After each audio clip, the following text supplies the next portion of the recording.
হাসির রাজা, জ্ঞানের রাজা, রসিক রাজা। এবারে জন্মদিনে বড়ি বেগমকে চমকে দেওয়ার একটা উপায় বার করেছি। উজির, বলো তো দেখি কি উপায়? নবাবের সাজিশের হদিশ পাওয়া আমার বুদ্ধিতে নামুমকিন। বেশক বহুত বড়িয়া কোনো মতলব আছে। এবারে বেগমের জন্মদিনে বিরাট একটা উৎসব করব। সারা দেশ থেকে মহান মহান অতিথিদের নিয়ে আসা হবে। দুনিয়ার সেরা সেরা খাবার, সেরা সেরা গাইয়ে, সেরা সেরা বাজিয়ে, সেরা সেরা নাচিয়ে রাতকে দিন করে দেবে এমন রোশনাই। রেস্ট নাই। কি বললে? বহুত বড়িয়া আপনার সোচ, লেকিন মাফ করবেন হুজুর, রাজকোষের অবস্থা খুবই খারাপ। উৎসব করার মতো তো রেস্ট নাই জাহাপানা। কোনো কথা শুনতে চাই না। আমি হলাম গিয়ে বাংলার নবাব। আমি আনন্দ হই হুল্লোড় করবো না তো কে আর করবে? একদম ঠিক জাহাপানা, কিন্তু কর বসিয়ে টাকা তোলো। সব কিছুতেই কর বসানো আছে জাহাপানা। হাসি কান্না ছাড়া আর কোনো কিছুতেই কর বসানো যে বাকি নেই। তার ওপরেই কর বসাও। হাসি কান্নার ওপর কর? না, শীতকাল আসছে, বসাও বসাও কর হাঁচির ওপর। হ্যাঁ, হাতির ওপর কর? বসাও। ওরকম মুখ করে আছো কেন? যদি না পারো তো বলে দাও, আমি অন্য উজির নিয়োগ করব। আমি আজই ঘোষণা করে দিচ্ছি, এবার থেকে হাতির ওপর কর দিতে হবে। হ্যাঁ, তো জানাব, এতে প্রজারা যদি ক্ষুব্ধ হয়? আরে বাবা, প্রজাদের কাজই তো মাঝে মাঝে ক্ষুব্ধ হওয়া। তা ঠিক হুজুর। আমাকে কদর করে এমন কিছু সন্ডা আছে, তাদেরকে কাজে লাগাতে হবে। বহুত খুব জাহাপানা। তাহলে হাঁচি গোনার লোকের ব্যবস্থা করে নি। ওই সন্ডারাই হাঁচি গুনবে। ওদের স্বেচ্ছাসেবক হিসেবে নিয়োগ করো। বহুত খুব জাহাপানা। সব জায়গায় লোক পাঠাতে শুরু করো। তবে কৃষ্ণনগরে বেছে বেছে লোক পাঠাবে।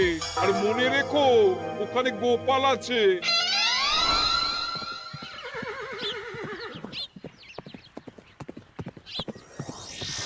সব জায়গায় কর আদায়কারী পাঠিয়ে দেওয়া হয়েছে জাহাপানা। আপনার কথা মতো তাদের বলে দেওয়া হয়েছে যে আদায় হওয়া করের 10% তাদের বেতন হিসেবে দেওয়া হবে। সুতরাং কর আদায়ে কোনো ঢিলেমি হবে না। বহুত আচ্ছা, বহুত আচ্ছা।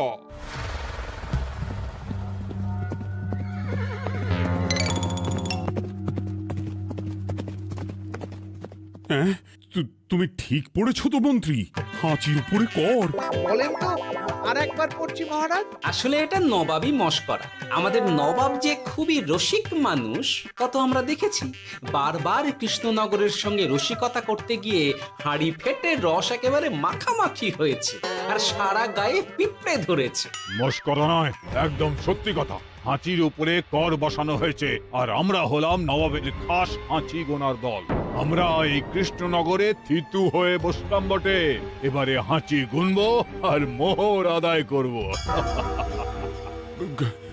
গোপাল, তুমি কি বলো?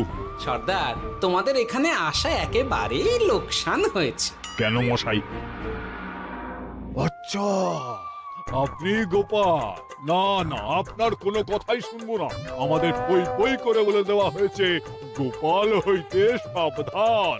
সর্দার, আমি তোমাকে সাবধান হতেই বলছিলাম। হাঁচি ধরতে গেলে তোমাদের খুব সতর্ক থাকতে হবে, কারণ এই কৃষ্ণনগরের বাসিন্দাদের শরীর স্বাস্থ্য এত ভালো যে এখানে কেউ হাঁচে না, কাশে না, ঢেকুর তোলে না, ইয়ে করে না। বলেন কি মশাই? এটা তো নবাবকে জানাতে হচ্ছে। যাও যাও, এক্ষুনি মুর্শিদাবাদে ফিরে গিয়ে নবাবকে জানাও। ওরে, কেউ এদের যাওয়ার ব্যবস্থা করে দে। ওই তো হেঁচেছে। হাসি এক। পুরো এক মোহর। হাঁচি দুই, দুই মোহর। আরে, এটা তো হাঁচির বাচ্চা, এটা তো ধরলে চলবে না। কেন? হাঁচি হলেই তো হলো। কি করব সর্দার? লিখবো? দেখ, একবার গুনে যখন ফেলেছি পুরো ছাড়তে পারবো না। আধমোহর লেখ। এটা কাশি, কাশিতে কোনো করের কথা নেই। ওরে লেখ লেখ লেখ লেখ লেখ। হাঁচি তিন, পুরো 1 মোহর। হাঁচি হাঁচি 4,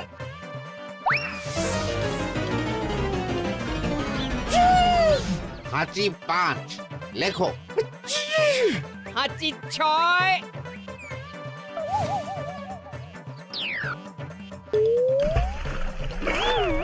যা ঝাঁকি রে, শুনেছিলাম কৃষ্ণনগরের মন্ত্রীটা মাথা মোটা, প্রমাণ হয়ে গেল। জল থেকে উঠবে যখন ঠান্ডা লেগে হাঁচি তো আরো বাড়বে। জলে বুড়ুবুড়ি উঠছে, বেটা জলের তলায় তলায় হাঁচছে। হাঁচি 7, এখনো তো ফিরলো না, বেলা গড়িয়ে দুপুর হয়ে গেল। ভাববেন না রাজামশাই, আমরা যারা যারা এখানে এসেছি সবাই ধড়িবাজ লোক। মন্ত্রীর হাঁচি নিংড়ে নিয়ে ফিরবে। ছি ছি ছি ছি ছি ছি ছি ছি ছি। কি হলো গোপাল? আমরা কৃষ্ণনগরের প্রবাদ প্রতিম আতিথেয়তার অসম্মান করেছি মহারাজ। কেন? কিভাবে? কখন? এখন মহারাজ, এখন এনারা সেই সুদূর মুর্শিদাবাদ থেকে এসেছেন, আর আমরা এতক্ষণ শুধু অন্য কথাই বলে চলেছি, এনাদের আপ্যায়নের ব্যবস্থা করিনি। তাই তো। মহারাজ, আপনি ব্যস্ত হবেন না। এই কে আছো? শোনো, এদের রাজ অতিথিশালাতে থাকার বিশেষ ব্যবস্থা করো। এদের খাবার যাবে মহারাজের পাকশাল থেকে। এদের সব সুবিধে অসুবিধে দেখার জন্য দাস দাসী নিযুক্ত থাকবে। এই চলো হে চলো। আরে দাঁড়াও সর্দার, হ্যাঁ বলুন। তোমাদের তো আবার গোপালের কথা শোনা বারণ। আমার ব্যবস্থায় বোধহয় তোমরা থাকবে না। বাদ দিন তো, আসলে ভয় ছিল আপনার বুদ্ধিকে, আর ভয় নেই। কেমন আগু পিছু বিচার না করেই বলে ফেললেন এখানে কেউ হাঁচে না। বুঝে গেছি, আসলে গোপাল হলো গল্প। চলো হে চলো, ও বড্ড খিদে পেয়েছে। প্রহরী, এই সর্দারের দলের বাকি লোকগুলো এলে এদেরকেও অতিথিশালায় নিয়ে যেও। হ্যাঁ, আচ্ছা। এ কি গোপাল, এই রক্তচোষাগুলোর জন্য তুমি রাজনিবাস আর রাজভোগের ব্যবস্থা করে দিলে? গোপাল কার পক্ষে মহারাজ? এতক্ষণ গোপালের সব কাজ তো কৃষ্ণনগরের বিপক্ষে গেল। বটেই তো, আমি মনে মনে গণনা করে দেখলাম গোপালের শুল যোগ শুরু হয়েছে। আগামী 1 যুগ ধরে গোপাল যেখানে থাকবে সেখানে রাহুর প্রকোপে দুঃখ দারিদ্র মহামারী একসঙ্গে এসে ধরা পড়বে। মহারাজ, গোপাল কখনো কৃষ্ণনগরের খারাপ ভাবেনি। সে যখন ওই রক্তচোষাদের রাজভোগে রাখার ব্যবস্থা করেছে, তখন বুঝতে হবে এর মধ্যে একটা ঘোরতর পেঁচ আছে। গোপালই তাহলে বলুক কি পেঁচ। মহারাজ, মানুষ বিলাসের সুযোগ পেলে কাজ ভুলে বিলাসেই ডুবে থাকে। কত সম্রাট মহাসম্রাট বিলাসিতায় ডুবে কত সাম্রাজ্য মহাসাম্রাজ্য ভেঙে টুকরো করেছে। এরা তো নবাবের পাঠানো কিছু মূর্খ বালক মাত্র মহারাজ। এদের রাজভোগে ডুবিয়ে দিলে হাঁচির কথা কি এদের মনে থাকবে?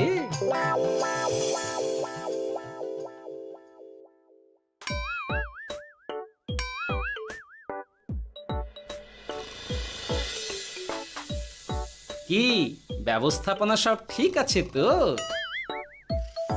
হ্যাঁ হ্যাঁ, খাসা ব্যবস্থা হয়েছে। আপনারা আমাদের অতিথি বলে কথা, আরাম করুন।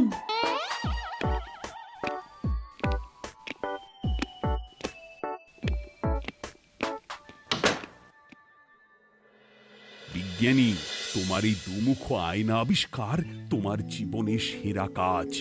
একদিক দিয়ে আয়না, অন্য দিক দিয়ে কাঁচ। কেউ জানতেই পারবে না যে তার উপর নজর রাখা হচ্ছে। অনবদ্য অনবদ্য। মহারাজের জয় হোক। কিন্তু মহারাজ, এই কৃতিত্বের মূল ভাগীদার আমাদের মন্ত্রী। তাই নাকি? হ্যাঁ মহারাজ, মন্ত্রীর দুমুখ কাজকর্ম দেখেই দুমুখ আয়নার কথা আমার মাথায় আসে। মুখ সামলে কথা বলো বিজ্ঞানী। ওরা শুনতে পাচ্ছে। যা চেঁচালেন 20 ইঞ্চির দেওয়াল ভেদ করে ওদিকে চলে যাবে কথা। এই কে যেন কাকে মুখ সামলে কথা বলতে বললো? ওই ওই বাইরে কেউ বলেছে। এই তোমরা সবাই শোনো, অতিথিদের যেন আদর যত্নের ত্রুটি না হয়। আমি আর যাই, কাল সকালে আসবো, কেমন? গোপালকে নিয়ে নবাব আর উজির যেমন ভয় দেখিয়ে দিয়েছিল, গোপাল কিন্তু সেরকম নয়। এই তোরা কি বলিস? না না না না না না, গোপাল একটু ওই হাবা গোবা আছে দাদা। দেখো দেখি কেমন বুক পেতে দিয়েছে। এবার ওদেরই বুকে বসে ওদেরই দাড়ি ওপরাবো। গোপালের জবাব নেই, ঠিক সামলে দিল। মহারাজ, এই প্যাঁচটা আমার মাথাতেই এসেছিল, কিন্তু ওই যে নাকে মাছি ঢুকে গিয়েই সব বরবাদ হয়ে গেল। মহারাজ, এই পরিকল্পনা যদি মন্ত্রীর মাথাতে আগে এসে থাকে, তাহলে এদের মন্ত্রী আমার চেয়ে ভালো করে সামলাতে পারবেন মহারাজ। বটেই তো, এই দায়িত্ব আমি নিলাম মহারাজ।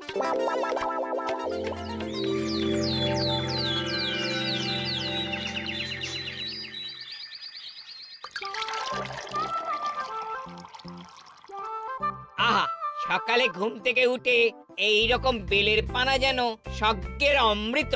আছে আছে, আরো আছে।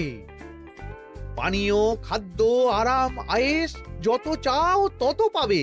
এ কি, আপনি গোপাল কোথায়?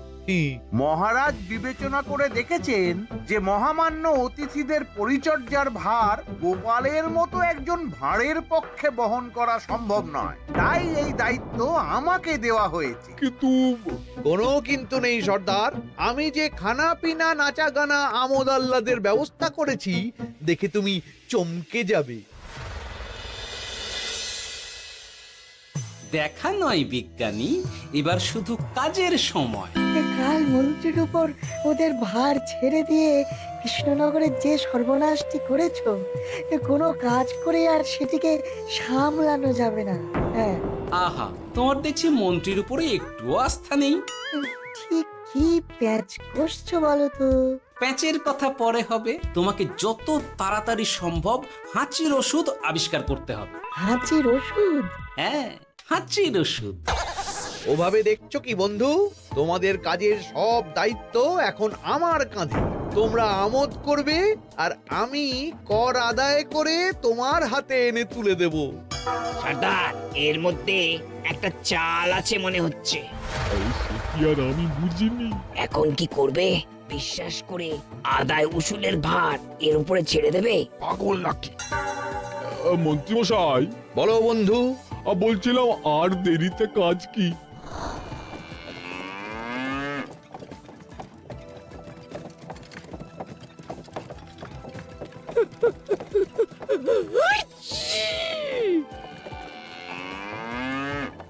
মন্ত্রী, লেখো হাঁচি এক। ওহে, তোমার নাম কি? মন্ত্রেশ্বর হুজুরি আগে। লিখুন মন্ত্রী মশাই, নাম লিখুন। ওহে মন্তেশ্বর, হাঁচি কর, এক মোহর ছাড়ো দেখিনি। হাঁচি দুই। আরে যাও, দৌড়ে গিয়ে দু মোহর আদায় করে আনো। ওরে, তোরা সব কৃষ্ণনগরের কোণে কোণে ছড়িয়ে পড় দেখি, একটা হাঁচিও যেন বাদ না পড়ে। হ্যাঁ,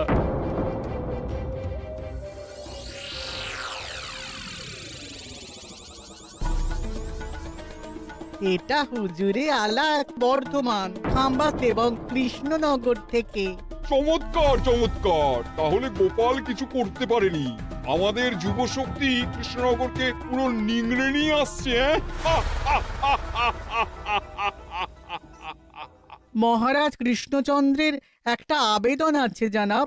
এই হাঁচি করের 30% যদি ওই রাজ্যকে দেওয়া যায়, তাহলে আদায় উসুল আরো ভালো হবে। ওরা বলেছে যে আপনি যদি 30% দেন, তাহলে কর আদায় একেবারে জান লড়িয়ে দেবে। মঞ্জুর মঞ্জুর। আর একটা আর্জি আছে হুজুর, কৃষ্ণচন্দ্র কদিন বাদে নবাবকে কৃষ্ণনগরে আমন্ত্রণ জানিয়েছে। কেন? কৃষ্ণনগরের নবাব এবং তার উন্নয়ন উপলক্ষে এক মহোৎসব হবে। সেই সঙ্গে শহরে থাকা ইংরেজদের কাছেও নবাবের সৈন্য বলের এবং নবাব ও কৃষ্ণনগরের মধ্যে পারস্পরিক ভ্রাতৃত্বের সম্পর্কের বার্তাও পৌঁছে দেয়া যাবে। নবাবের অধীনস্থ রাজারা নবাবের শত্রু, এই রকম একটা ধারণা থেকে ইংরেজরা ইদানিং বেপরোয়া হয়ে উঠেছে, তাতে লাগাম উঠবে। বহুত খুব, মঞ্জুর মঞ্জুর মঞ্জুর।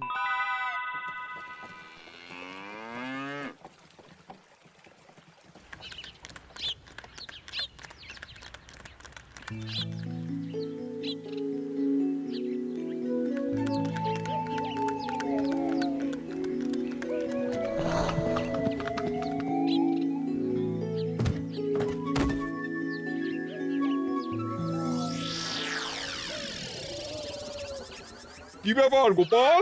জাহাপনা বলুন, কি খিদমত করব? আমি যা বলবো তাই করবে। অবশ্যই জাহাপনা। क्या बात উজির, তুমি সাক্ষী, মহারাজ কৃষ্ণচন্দ্র আপনিও সাক্ষী। গোপাল আমাকে কথা দিয়েছে আমি যা চাইবো তাই করবে। গোপাল, তুমি আমার সঙ্গে মুর্শিদাবাদ যাবে। এখন থেকে আমার দরবারের বিদূষক হিসেবে থাকবে, কেমন? ওরে ওরে ওরে ওরে ওরে, তোরা বাজনা বাজা। এখন থেকে গোপাল আর কৃষ্ণনগরের নয়, গোপাল মুর্শিদাবাদের। চলছে বাজা।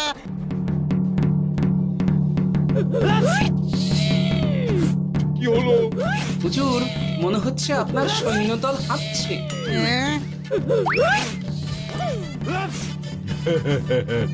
হুজুর, হাঁচিগড়ের বন্যা, সব সৈন্য 10-12টা করে হেঁচে ফেলেছে। মানে প্রচুর মোহর হয়ে গেছে আর বাড়ছে বাড়ছে। আমার হাঁচি গোনার দল একটা হাঁচিও বাদ দেবে না। মোহর রাখার জন্য নতুন পোশাকখানা বানাতে হবে হুজুর। সর্দার, আমাদের হাঁচিগুলো কি খুলবো? হ্যাঁ, নিশ্চয়ই। একটা হাঁচিও যেন বাদ না পড়ে। চলুন হুজুর, আমরা এখানে দাঁড়িয়ে থেকে আর কি করব? ওরা হাঁচুক আর হাঁচি গুনুক। চলুন নবাব বাহাদুর, আপনার জন্য কৃষ্ণনগরের রাজাতিথ্য অপেক্ষা করছে। হুজুর, আমার মনে হয় আমাদের কৃষ্ণনগরে এখন আর দেরি করা উচিত হবে না। আমরা সোজা শহরের দিকে রওনা হয়ে যাই। শহরের ইংরেজদের শিক্ষা দিয়ে ফেরার পথে আমরা কৃষ্ণনগরের আতিথ্য গ্রহণ করব। সে কি? মহারাজ, নবাবের মতো কর্তব্যপরায়ণ ইনসানকে তার কর্তব্য পালনে বাধা দেবেন না। আমরা ওনার শহর থেকে ফেরার অপেক্ষায় থাকব। ঠিক ঠিক, আমার এক্ষুনি শহরে যাওয়ার দরকার। ইংরেজরা সব নিয়ম কানুন ভেঙে চুরে যা ইচ্ছে তাই করতে আরম্ভ করেছে। উচিত সৈন্যদের ডাক দাও, চলো রওনা হই। কিন্তু জাহাপনা, আপনার সৈন্যদের থেকে পাওনা মোহরগুলো এতক্ষণে যা হেঁচেছে, লাখখানেক মোহর তো হয়েই গেছে। ওটা আমরা নিজেদের মধ্যে বুঝে নেব। কিন্তু ওই করের 30% যে কৃষ্ণনগরের পাওনা। পেয়ে যাবে। শহর থেকে ফিরি। আরেকটা কথা, হাঁচি কর ব্যবস্থা এখন থেকে উঠে গেল।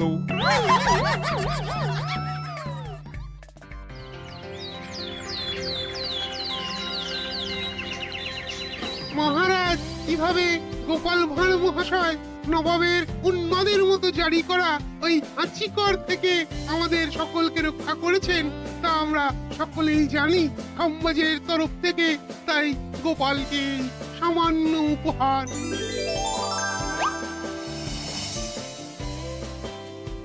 ওহ গোপাল, সত্যি তোমার জবাব নেই।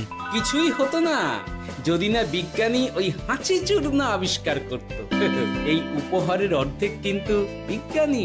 সবই তো বুঝলাম, নবাবকে সৈন্য সহ নিমন্ত্রণ থেকে সৈন্যদলকে হাঁচি চূর্ণ মাখানো, চাঁদোয়ার তলায় ঢোকানো পর্যন্ত। কিন্তু চাঁদোয়া থেকে হাঁচি চূর্ণ ঝরে পড়লো কি করে, সেটাই তো বুঝলাম না। এটা তুমি বলো বিজ্ঞানী। শব্দের বাতাসে কম্পন তৈরি হয়। গোপালের হাততালিতে আমার ঘরের শাড়ি থেকে হাঁচির জন্য ঝরে পড়েছিল। এখানে চাঁদোয়া থেকে ঝরে পড়েছিল বাজনার শব্দে। কি ব্যাপার বিজ্ঞানী, তুমি এখন ছেলে খেলা করছো? হাঁচির ওষুধ হয়ে গেছে। হয়ে গেছে? মূল উপাদান তামাক, গোলমরিচ আর আলকুশির গুঁড়ো। কাজ হবে। হাততালি দাও। হাঁচ! কাজ হলো। ব্যাপারটা কি হলো? ওই শাড়িটাতে হাঁচি চূর্ণ মাখানো আছে, তোমার হাততালির শব্দের কম্পনে ঝরে ঝরে পড়েছে। একবার নাকের কাছে এলে পিঁপড়ে থেকে পিশাচ, হাঁচতেই হবে, হাঁচতে হবেই হবে। নবাব যদি বাজনা বাজাতে না বলতো। আমাদের বাজনদাররা তৈরি ছিল মহারাজ। যাক, সবই ভালোই ভালোই মিটে গেল। যার শেষ ভালো তার সব ভালো। ব্যাস, এখন শুধু একটাই কাজ বাকি। নবাবের কাছ থেকে পরে 30% বাবদ পাওনা মোহর মুর্শিদাবাদে গিয়ে নবাবের কাছ থেকে তুমি নিয়ে আসবে। আচ্ছা মহারাজ।